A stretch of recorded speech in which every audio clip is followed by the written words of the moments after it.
나오셔서 감사합니다. 대림절 둘째 주일을 지나고 셋째 주일을 기다리고 있는데 예수님의 탄생을 기억하고 기념하고 감사하고 또 마라나타 다시 오실 예수 그리스도에 대한 신앙을 다시금 되새기는 그런 대림절입니다. 예수님께서 어디에 태어나셨을까요? 어느 동네에? 베들레헴에 태어나셨잖아요. 베들레헴이란 동네 이름이 뭔 뜻일까요? 떡집이라는 뜻이죠. 우리로 말하면 방앗간이라는 뜻이죠. 베들레헴은 아주 시골이죠. 기억하는 사람이 몇 사람 없고, 베들레헴이 왜 유명해졌나요? 예수님께서 태어나신 곳이 베들레헴이기 때문에 베들레헴이 유명해진 거예요. 그 베들레헴이 예수님이 태어나도록 말구유를 내어드리고 아주 적은 마을에서 하나님의 아들을 영접한 그곳이 아마 예수님 오는 날까지 앞으로도 얼마나 오랜 세월 동안 베들레헴의 이름이 영화롭게 기억이 되겠어요. 대림절을 지나면서 저도 이 베들레헴을 생각하면서 우리 유교리, 이 청량동 우리 유교리가 우리 교회가 서 있기 때문에 유교리가 유명해지는 날이 왔으면 좋겠어요. 사람들이 유교리에 왜 관심을 가질까요? 제가 와서 볼 때는 유교리에 크게 이름 난 것이 없어요. 여기서 무슨 장관이 나서 장관이 고향 찾아온다는 이야기도 못 들어봤고, 뭔가 사람들에게 잘 알려진 큰 건물이 있다는 이야기도 못 들어봤고, 그냥 평범한 동네이고 또 인구수가 점점 줄어드는 것 같아요. 제가 잘 들었다면 지난번에 이장님을 만났을 때 유교리에 몇 분이나 사십니까? 이렇게 물었던 적이 있어요. 제 기억이 정확하다면은 이제 한 30여 분 정도 있는 것 같아요. 그랬던 것 같아요. 그게 30가구란 말인지 사람이 30명이란 말인지 제가 정확치는 않은데 아마 그쯤 된다라는 것 같아요. 그래서 제가 그 이야기를 듣고 우리 교회는 지금 한 60명이 나오거든요. 정확하게 제가 카운팅은 안 하지만 얼추 앞에서 이렇게 보고 아이들까지 다 치면은 어떤 날은 62명도 되고 63명도 되고 어떤 날은 58명, 59명, 거의 60명에서 앞뒤로 한두 명씩 왔다 갔다 하는데, 그런데 다 나오면 더 많아지겠지만 꼭 어떤 날은 어떤 분이 출타하고 또 그분이 돌아오면 또 다른 분이 출타하고 이렇게 해서 어긋막히는 바람에 60명에서 왔다 갔다 하는 것 같아요. 우리 교인 숫자가 유교리 동네 마을 숫자보다 더 많은 걸, 이런 생각이 들었어요. 그 말은 우리 교회가 이 마을에 끼치는 영향이 상당히 크겠다 앞으로, 이런 생각이 들었고, 또 베들레헴처럼 시골 동네이지만은 예수님께서 태어난 사건이 있기 때문에 베들레헴이 어디야 궁금한 것처럼 우리 교회가 이 유교리 있기 때문에 사람들이 유교리에 대해서 궁금하고 또 여기에 찾아오는 사람들이 있고 또 교회가 여기에 있기 때문에 그 하나님의 은혜가 이 마을 주민들에게도 다 흘러가고, 예수 믿으면 좋지만은 믿지 않더라도 정말 마을에 덩이 밝게 있는 것처럼 우리 교회가 있는 것이 마을 주민들에게도 마음에 든든함을 주고, 또 저기 이 마을 어디에서 보더라도 이제 우리 교회가 다 보이게 되어 있어요. 청량동 축복교회 십자가가 다 보이게 되어 있어서 저들의 마음에 예수님을 받아들이는 그런 준비가 열린 마음이 되리라고 생각을 하고 기대하고 있습니다. 우리로 인해서 이 마을이 빛나는 소문나는 그런 일을 기다려보고 기도했으면 좋겠고, 또 우리 개인들도 말이죠. 내가 잘나고 싶지만은 더 큰 사람은 나로 인해서 다른 사람이 빛나면 내가 큰 사람인 거죠. 우리는 예수 믿는 사람으로서 그러한 꿈을 가지면 좋겠어요. 나로 인해서 다른 사람이 잘 되고, 나로 인해서 다른 사람이 빛나고, 나로 인해서 다른 사람이 소망을 가지게 되는 그런 우리의 인생이 되고, 그걸 위해서 기도했으면 좋겠어요. 지난 주일에 왔던 저에게는 어머니와 같은 분이라고 볼 수가 있죠. 키도 자그만하시고 늘 병을 몸에 달고 다니시고, 특히 여름에는 이게 이석증 때문에 그냥 제대로 걸어 다니지도 못하는, 7, 8월만 되면 아주 그냥 고생을 하시는 오랜만에 오셨는데, 저하고 이야기를 나눈 중에 그런 이야기를 하세요.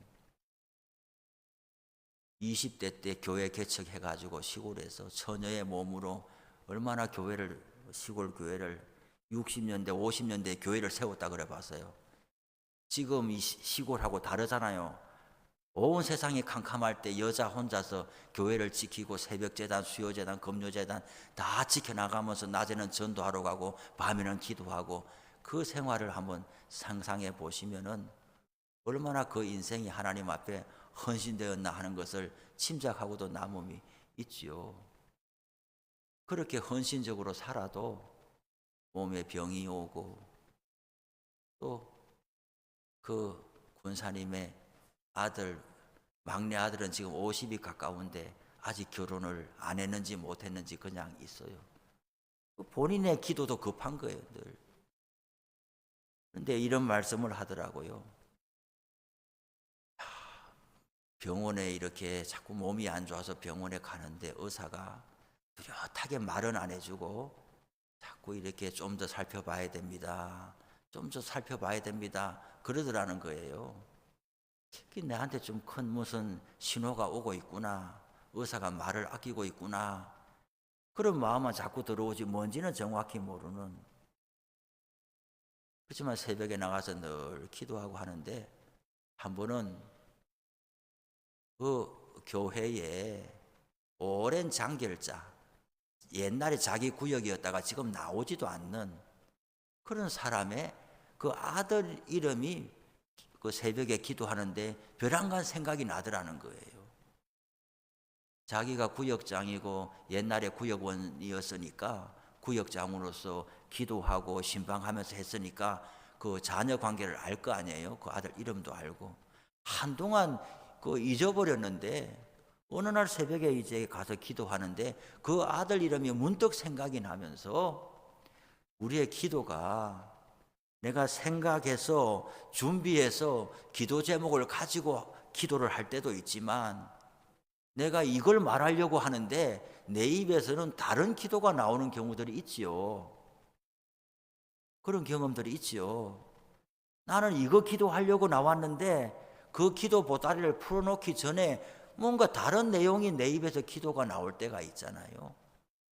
그리고 그 권사님이 오래전에 지나간 그 아들의 이름이 생각이 나면서 하나님 그 영혼을 불쌍히 여겨달라고 그 기도만 자꾸 하게 되더라는 거예요. 그 아들이 예수 안 믿기 때문에 오래전에는 그 아들 교회 나오고 예수 믿게 해달라는 기도를 많이 했는데, 그럼 지금도 그 아들이 교회 안 나오니 하나님 그 예전에 내 구역 식구였던 그 아들 만난 지는 오래됐지만 신앙 가지고 예수 믿게 해주세요, 이런 기도가 이게 나와야 될 것 같은데 그 영혼을 불쌍히 여겨달라고 그 기도만 한참을 했다는 거예요. 그래, 왜 이런 기도가 나오지? 그동안에 왕래가 잘 없어서 형편을 모르는데, 그렇게 그 기도를 하고 나서 얼마간 지나지 않아서 길 가다가 우연히 그 엄마지요, 그분을 우연히 길에서 만났다는 거예요. 아이고 그래 잘 계셨냐고, 얼마 전에 내 새벽에 가서 기도하는데 벼랑간에 아들 이름이 떠올라서 기도를 하는데 하나님이 그 영혼을 불쌍히 달라는 그 기도만 한참 하고 나왔다고 이렇게 그 엄마하고 이야기를 나눴더니 그때 우리 아들이 돌아갔어요. 그렇게 이야기를 하더라는 거예요. 사고인지 병인지는 몰라도 그 아들이 열쇠했다는 거예요. 우리에게는 기도할 때에 하나님이 기도하도록 넣어주시는 기도가 또 있는 거예요.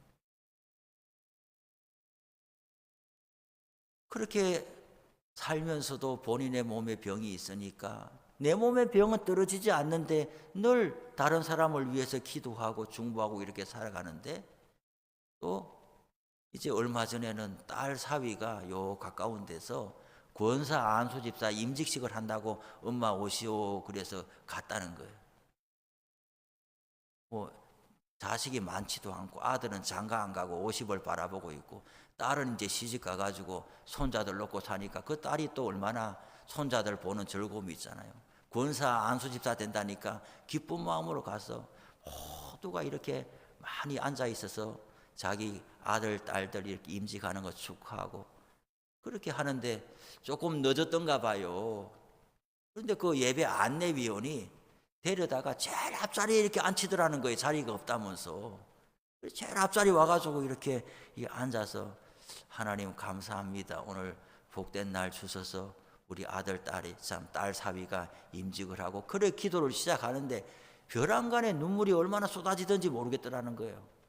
그래 이 좋은 날에 내가 왜 이래 눈물이 쏟아지나 거의 통곡하듯이 눈물이 쏟아져 가지고 그걸 감추느라고 이제 애를 먹었는데 그때 뭔가가 있죠. 자기 손에 이렇게 어떤 손이 와가지고 자기 배 있는 쪽으로 와서 확 이렇게 끌었다. 속에서 뭘 꺼내가는 것 같지. 확 그리고 배가 너무 벼랑간에 아픈데 이게 뭐 갑작스레 뭔 일인가 싶어가지고 배를 이제 부둥켜 안고 울다가 그래 이제 겨우 임직식 그 다 인사하고 그래 왔어. 그 다음에 이렇게 병원에 가봤더니 의사가 이제 병원에 안 와도 된다고 그러더라고요. 아마 여기에 뭔가 생성이 되고 있던 걸 주님께서 꺼내 가시고 없애주셨던 것 같아요. 그리고 오랜만에 만나서 이런저런 이야기를 이렇게 나누는데 그런데 가면서 그러는 거죠. 아들이 태우러 왔는데 차를 못 타는 거예요. 타려고 하다가 내리다가 타려고 하다가 내리다 하면서 내가 언제 여기 또 올지 모르겠다. 그러면서 차를 못 타고 주춤주춤 하더니 이제 잘 있으라고 하고 가는 거예요.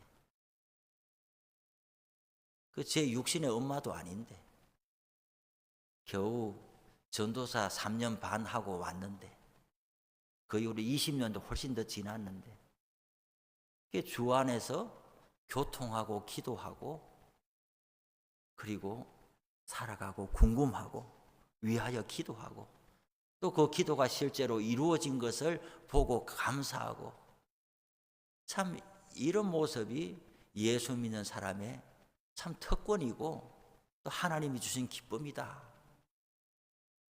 저 또한 그런 지나온 여정 속에서 말할 수 없는 수혜를 은혜를 입었잖아요. 아는 사람도 아니야. 뭐 아무 관계없는 사람인데 교회에서 만나고 예수 믿는 신앙으로 만났다는 그 이유 하나로 하나님께서 교제의 줄을 놓치지 않고 오랜 세월 지나가게 하시니 저도 그런 수혜를 입었으니 나도 그런 사람이 되어야 마땅한 것 아니겠어요? 우리 성도들 가운데서도 앞서 나가고 모두에게 칭송받고 모두가 부러워하고 그런 분들도 있겠지요.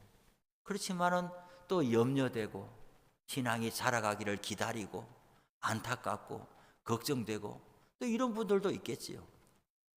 그러나 오랜 세월 기도하고 기다리면서 하나님께서 만져주시고 고쳐주시고 세워주시기를 내 손에서 다 결과를 못 본다 할지라도 하나님의 손에 맡겨드리고 기도할 때에 생각나고 이런 또 모습으로 저도 성장하고 자라가야 되는 것이 아닌가. 지난번에 그 권사님을 만나면서 그런 많은 마음에 남는 그런 감동들이 있었어요.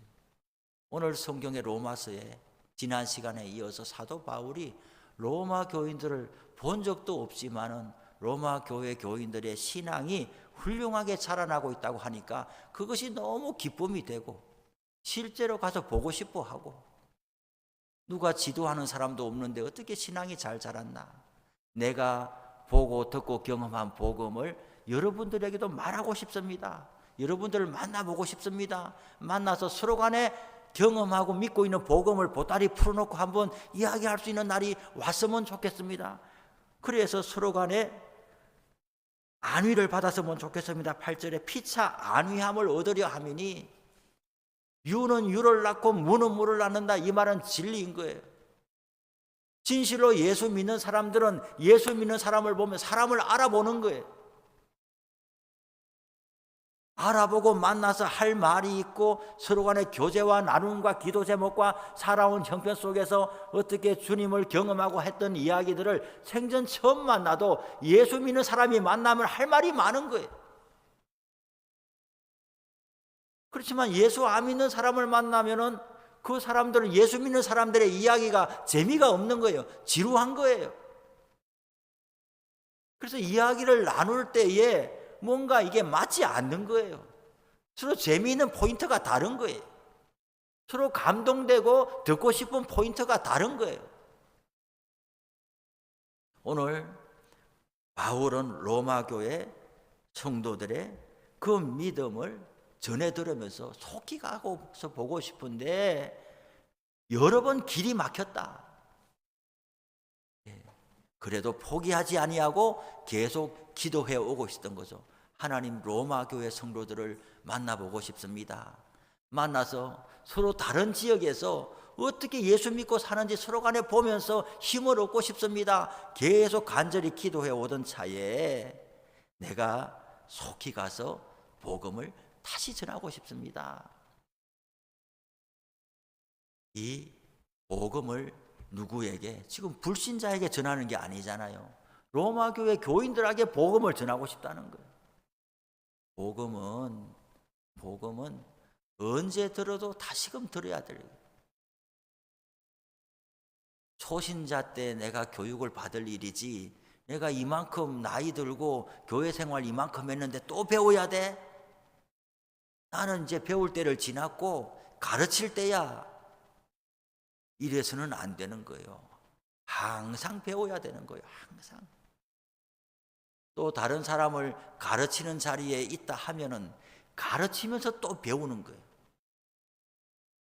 저도 가만히 있을 때보다, 혼자 공부할 때보다 설교 준비할 때 제가 더 배움이 있는 거예요. 항상 배우고자 하는 마음을 가지고, 또 내가 복음을 경험하고 살아내면은 그것을 또한 증거하고 말하고자 하는 열망을 가지는 것이 중요하겠다는 거예요. 그러면 16절 17절에 복음을 뭐라고 하느냐? 내가 복음을 부끄러워하지 아니하노니 이 복음은 모든 믿는 자에게 구원을 주시는 하나님의 능력이 됨이라. 먼저는 유대인에게요 그리고 헬라인에게로다 그랬어요. 복음은 능력이라는 거예요. 내가 복음을 부끄러워하지 않는다 그랬어요. 여기서 부끄러워하지 않는다, 이 말은 두려워하지 않는다, 주저하지 않는다, 이 말이거든요.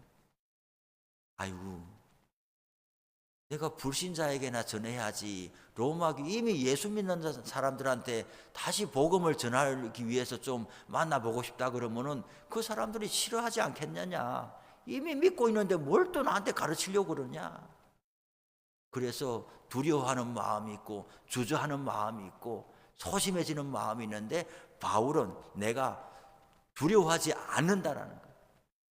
알면은 더 확실히 알게 되는 것이고, 그리고 교회에 오랫동안 교회 생활에 익숙하다고 해서 복음을 경험하고 있다는 것 말하고는 다를 수가 있거든요. 교회 일을 열심히 한다고 해서 그게 신앙과 믿음이 자라고 있다는 증거가 바로 연결될 수는 없거든요. 복음은 계속해서 우리가 듣고 또 들어야 되는 것이죠. 복음의 핵심은 뭐냐? 구원이죠. 구원을 주시는 하나님의 능력이 된다 그랬어요. 구원은 하나님의 심판에서 우리를 건져 올리시는 거죠. 저는 오기 전에도 저는 그래요. 제가 우리 교회에 오고 나서 지난 6월부터 지금까지 물론 건강이 안 좋고 집에만 계신 분들도 있고 하지만은 위중한 병으로 사경을 헤매는 분들을 아직 저의 양 중에서는 없어요. 아직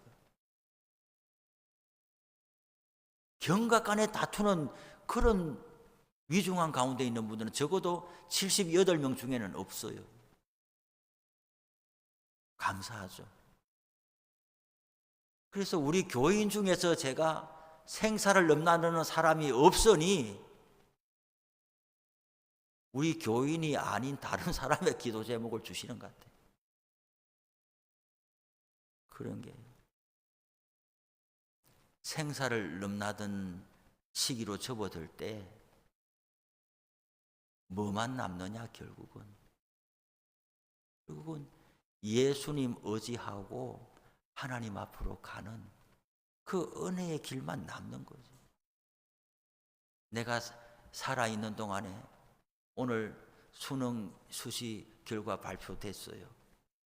좋은 결과 받은 아이들도 있겠지만 또 낙심한 아이들도 있겠죠. 내 한 인생 살아가면서 애들이 내가 원하는 대학에 됐을 때 정말 천하를 얻은 것 같은 그런 기쁨. 배우자를 데려왔는데 정말 내가 그렇게 기도해 왔던 그 모습의 배우자를 데려왔어요. 세상이 부럽지 않고 내 소유의 첫 집 하나 장만했을 때 세상이 안 부럽고 나는 이만 해도 충분하다. 그런 기뻐하는 일들이 많았잖아요. 그럼 많았잖아요. 그러나 살고 죽는 경계 지점에 들어설 때는 그것은 바람같이 지나가는 거죠.